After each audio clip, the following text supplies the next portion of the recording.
Assalamualaikum warahmatullahi wabarakatuh. Alhamdulillahirabbil alamin. Allahumma shalli wa sallim wa barik ala sayyidina Muhammad wa ala alihi washabihi ajmain.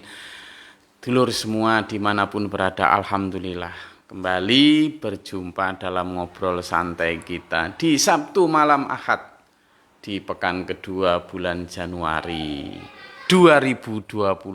Alhamdulillah. Saya sedang di Denpasar.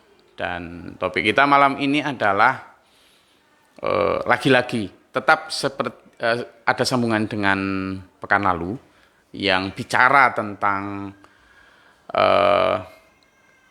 bagaimana satu di antaranya adalah menghadirkan surga di kehidupan kita. Nah, kali ini juga begitu. Saya ingin ngajak sampean untuk, kalau kemarin kan bicara tentang topik sepak bola ya. Sepak bola dihubungkan dengan kehidupan kita. Nah, sekarang saya ingin menghadirkan kembali topik yang sebenarnya ya tidak jauh-jauh dari kehidupan kita ya. Jadi ceritanya itu, saya kemarin ditelepon seseorang dari Sulawesi, dari Makassar, dan beliau ingin agar kami SPMAA menerima wakaf tanah di sana untuk dikembangkan pendidikan di Makassar. Nah, pada saat seperti itu saya jadi berpikir gini dulu. Dalam beberapa hal kita itu seringkali melupakan bahwa kenikmatan yang kita terima. Misalnya kita begini ya, kita ini sudah dikasih Allah mau taat beribadah kepada Tuhan, dikasih hati yang tidak melawan Tuhan, itu kan sebenarnya nikmat. Tapi kadang kita lupa bahwa nikmat itu harus kita bagikan. Nah, kaitannya adalah ketika misalnya kita dapat wakaf dari orang atau apa gitu, kadang saya itu berpikir, ya bersyukur, kenapa? Karena kita bisa membantu orang untuk menyalurkan ambisi keakhiratannya. Tetapi di sisi lain saya juga kadang berpikir, lagi-lagi kita harus mengeluarkan biaya, sumber daya manusia dan lain sebagainya itu. Nah, tetapi di luar semua itu, ini yang ingin saya jadikan topik malam ini. Begini, gimana caranya kita membuka pintu surga seluas-luasnya dan menutup pintu neraka serapat-rapatnya? Mungkin enggak itu? Agak ke sini biar senengan suara ya. Mungkin enggak, Bu? Ibu-ibu, adik-adik sekalian, membuka pintu surga seluas-luasnya dan menutup pintu neraka sesempit-sempitnya. Sekarang, sejak kita di dunia.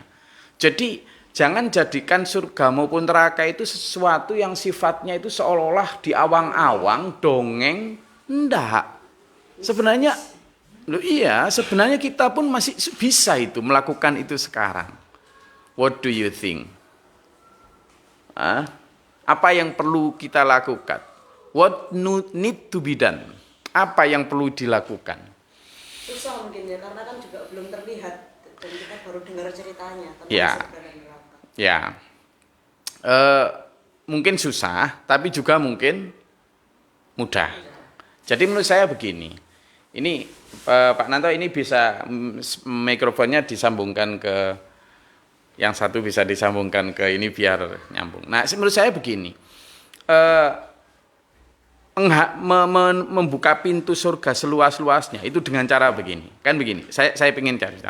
Di dalam Al-Quran itu dijelaskan itu. Misalnya dalam surat Ali Imran ayat 133. Itu dijelaskan. A'udzubillahi minasyaitonirrajim. Bismillahirrahmanirrahim. Usari'u ila maghfiratin min rabbikum wa jannatin 'arduhas samawati wal ard u'iddat lil muttaqin. Di situ disebutkan, dan bersegeralah, bercepatlah kalian untuk menuju ampunan Allah dan surga yang luasnya seluas langit dan bumi. Dan surga yang seluas langit dan bumi. Yang disediakan hanya untuk orang-orang yang bertakwa. Loh, berarti surga itu hanya untuk orang yang bertakwa. Ternyata di dalam kriteria bertakwa itu jelas ayat selanjutnya, ayat 134. Siapa orang yang bertakwa itu adalah alladzina yunfiquna fis sarra'i wad-dharra'i wal kadhiminal ghaidha wal 'afina 'anil nas wallahu yuhibbul muhsinin. Begini. Ternyata orang yang bertakwa yang hanya orang yang bertakwa atau yang layak ke dalam surga. Ternyata orang yang bertakwa itu adalah orang-orang yang dia itu mampu bersedekah atau mampu berbagi fisarroi wadoroi ketika lapang maupun sempit. Artinya dia tidak beralasan belum kaya ketika tidak mau bersedekah. Jadi dia mau ketika lapang maupun sempit, ketika punya maupun tidak punya, itu masih mampu bersedekah, mampu berbagi kepada yang lain. Mau dan mampu.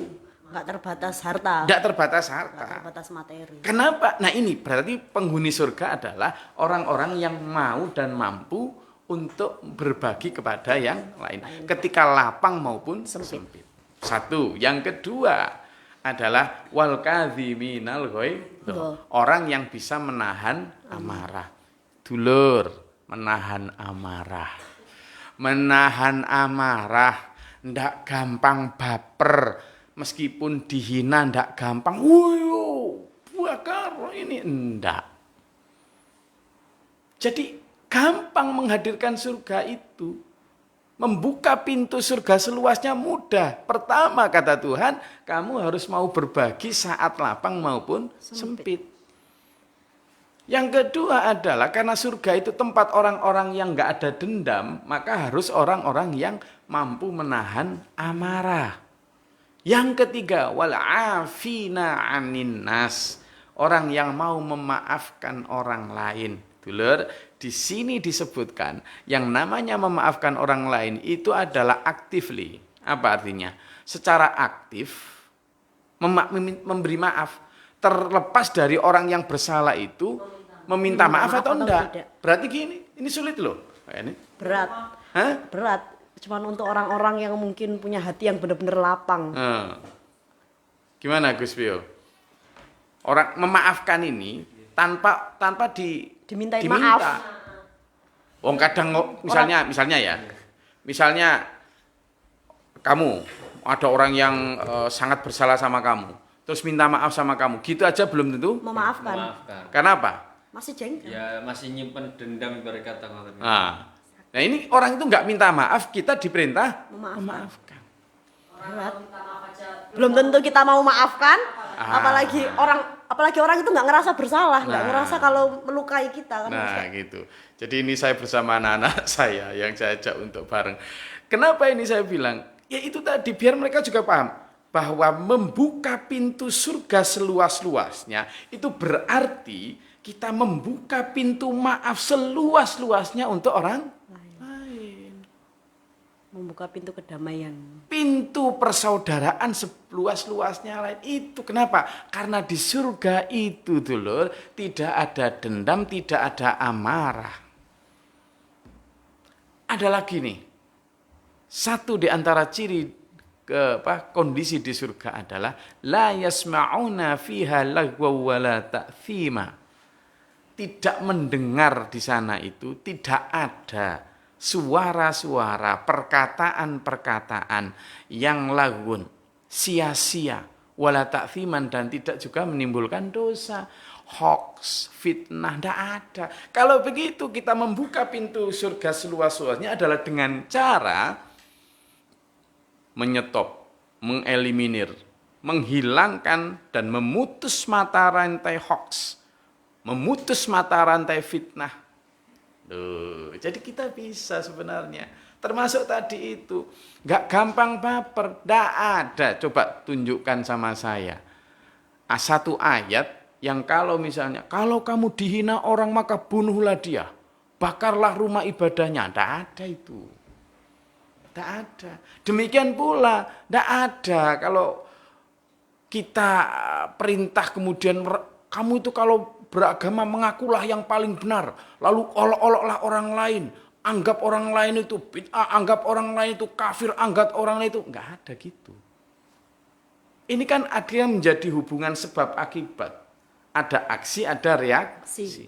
Kalau aksinya mengolok-ngolok, ya akhirnya kemudian reaksinya begitu. Yang tepuk tangan siapa? Setan.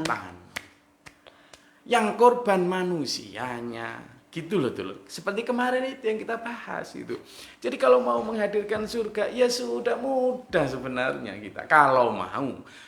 Demikian pula Durur. Menyempitkan, menutup rapat-rapat pintu neraka. Ya apa caranya? Gimana caranya? Mudah. Neraka itu isinya apa? Kejahatan, kemarahan, api. An-narun itu dari kata artinya api. Sebenarnya kalau kita mau memaknai an-nar api itu tidak hanya sekedar api dalam arti jasad atau physically, tetapi itu sebenarnya secara arti filosofi. Api itu adalah lambang panas. Lambang amarah. Lambang ketidaknyamanan. Ya kan? Lambang siksaan. Saya mau tanya sekarang. Ini yang hadir di sini. Kalau ente pade punya dendam. Misalnya si Markonah dendam sama si Juminah. Ya, dendam sama Juminah. Markonah ini kalau ketemu sama Juminah rasanya gimana? Nggak nyaman, panas. Nggak nyaman, panas. Sudah gitu kalau ada orang yang akrab dengan Juminah, Markonah ini misalnya Juminah akrab dengan Sally. Maka Markonah ini juga jengkel juga sama Sally. Kok mau temenan sama itu sudah. Sehingga apa? Siapapun yang dekat sama Juminah akan dibenci sama Markonah. Sudah pertama. Yang kedua, lah kalau kemudian ternyata Juminah ini temennya banyak, kira-kira dalam setiap kali tidur si Markonah ini kepikiran nggak? Kepikiran, nggak bisa tidur. Nah repotnya kalau dalam satu desa itu temennya Juminah banyak, repot. Gak enak, dendam gak enak. Makanya kalau mau menyempitkan pembaruan. Lanjut. Jadi apapun alasannya, kalau bicaranya adalah bicara dendam, amarah, kebencian, perpecahan, tapi kan golonganku, tapi kan kelompokku, tapi kan panas. Sudahlah, sekarang ini sudah nggak waktunya. Saya sering bilang, saya tuh nggak terlalu mau mengikuti perdebatan yang tentang ini membenci ini mengolok ini. Ya Allah, kenapa? Apa nggak lebih nyaman misalnya ngurusi harga cabai yang sedang naik milik umat itu? Kan kasihan gitu loh. Nah kalau mau menyempitkan neraka itu auranya panas. Maka kalau kemudian mau menyempitkan pintu neraka, tutup rapat-rapat segala bentuk yang akan membawa kita kepada perpecahan itu. Siapa sih yang merasa paling benar siapa? Agama satu kepada agama lain, kelompok satu kepada kelompok lain. Nanti malah kecil semakin gitu. Sampai di dalam keluarga akan begitu. Sehingga apa? Kalau yang tercipta itu pintu neraka terbuka seluas-luasnya. Yang ada panas toh. Surga membawa aura kedamaian, kesejukan. Neraka membawa aura kepanasan, perpecahan, dendam. Sekarang kita gampang dalam meneliti apakah rumah kita, masyarakat kita, negara kita itu kena auranya surga atau auranya neraka. Kita lihat. Kalau ternyata negara kita, masyarakat kita, keluarga kita, atau diri kita ternyata dalam keadaan panas, penuh dendam, saling menyalahkan, saling membid'ahkan, saling mengkafirkan, berarti aura kita itu adalah aura neraka. Pintu neraka sedang terbuka luas. Tapi sebaliknya, kalau ternyata hati kita itu penuh maaf, tadi ya kan, penuh kemampuan menahan amarah, penuh keinginan untuk berbagi saat lapang maupun sempit. Kemudian juga penuh banyak introspeksi, karena ayat yang 135 itu menyatakan walladzina idza fa'alu fahishatan aw zalamu anfusahum dzakarullah fastaghfaru lidzunubihim wa may yaghfiru dzunuba illallah wa lam yusirru ala ma fa'alu wa hum ya'lamun. Yang ketiga ada Yang cirinya yang di ayat yang 135 adalah orang yang ketika dia berbuat salah dan dosa, itu kemudian lakukan introspeksi itu. Menyebut asma Allah lalu beristighfar. Gitu loh. Nah, ini kan enggak ini kebanyakan. Orang kalau ada salahnya nunjuk orang lain. Padahal 3 ke diri sendiri. Iya. Padahal sudah saya bilang berulang, kita ini kalau nunjuk orang salah orang, sebenarnya yang nunjuk ini kan terunjuk ke orang lain, yang 3 ini kan ke kita sendiri gitu. Nah, terkait dengan itu, maka sekali lagi kita ini adalah orang-orang kaya, para penduduk surga yang mampir ke bumi ini hanya untuk diuji biar kita punya hak untuk balik lagi ke surga. Sebagai orang kaya, tentu attitude kita itu harus menunjukkan attitude kaum elit yang punya pakem tata krama yang baik. Saya baru menukil 1-2 ayat loh. Dan ternyata kebanyakan kita, maaf cakap, saya sendiri sama anak-anak ini masih belajar gitu. Untuk kemudian bisa membuka pintu surga seluas-luasnya dan menutup pintu neraka sesempit-sempitnya. Saya selalu bilang, membuka pintu surga untuk orang lain seluas-luasnya dan menutup pintu neraka untuk diri kita sesempit-sempitnya. Jadi kepada orang lain bukalah pintu. Dealer, satu di antaranya. Kenapa tadi saya mulai dengan prolog tentang wakaf tadi? Ternyata dulur, banyak orang-orang yang sebenarnya ingin dan berharap untuk mendapatkan kesempatan kedua dalam kebaikan. Tapi karena kita bukan orang pemaaf, karena kita adalah pendendam, mereka yang ingin baik kadang mundur. Karena nggak enak kayak penolakan dari masyarakat. Iya, karena sikap kita. Misalnya saya orang yang penuh tato, yang sudah banyak dosa, sudah ini, lalu dengar ceramah, ya kan? Dengar ceramah isinya orang-orang yang dosa ini masuk neraka, orang-orang yang gini itu adalah orang-orang yang salah, yang sesat, yang perlu di itu. Misalnya. Yaudah sekalian aja. Iya. Ya karena kita begitu, kita malah menutup pintu surga sesempit-sempitnya. Lah banyak orang yang sebenarnya kepingin ya awang-awang. Saya terus terang dulu di Denpasar ini, satu di antaranya jadi musola saya itu dari joglo kayu gitu, yang dulunya adalah milik dulur kita di sini, yang dulu sebenarnya fungsi awal ya bukan untuk musola, ya saya ya di situ juga fungsinya macam-macam, artinya ya untuk tempat belajar anak segala macam, untuk dengan belajar segala macam. Loh, awalnya ketika ada yang ikut sembahyang di situ, ya karena orang-orang yang bersama saya itu satu di antaranya adalah orang-orang yang kalau saya nyebutnya mu'alaf muslim gini, orang muslim gitu kan, yang sudah sejak lahir memang muslim gitu. Tapi kemudian karena 1-2 hal sebab sehingga mereka banyak melupakan perintah Tuhan, lama gitu. Nah, ketika kemudian bertemu dan ngobrol dengan saya sedikit banyak, mereka ingin balik kepada aturan Tuhan, tetapi malu. Mau ke masjid malu. Sehingga kemudian apa? Kita menghadirkan satu ruang, satu wacana yang membuat mereka tidak malu. Nah, ini yang saya maksud. Apa? Ayo kita buka seluas-luasnya pintu maaf. Bahwa sebanyak apapun dosa orang, dia pasti punya calon baik. Sesesat apapun dia, mau pernah mencuri 1000 kali, mau membunuh 1000 kali, sebelum dia mati, dia adalah orang yang masih punya calon baik. Kan gitu? Tetap ada potensi baik. Nah itu loh yang kita perlu lakukan. Isi ceramah kita, isi tausiah kita, atau maafkan, ketika kita ngobrol, janganlah, ayo dikurangilah.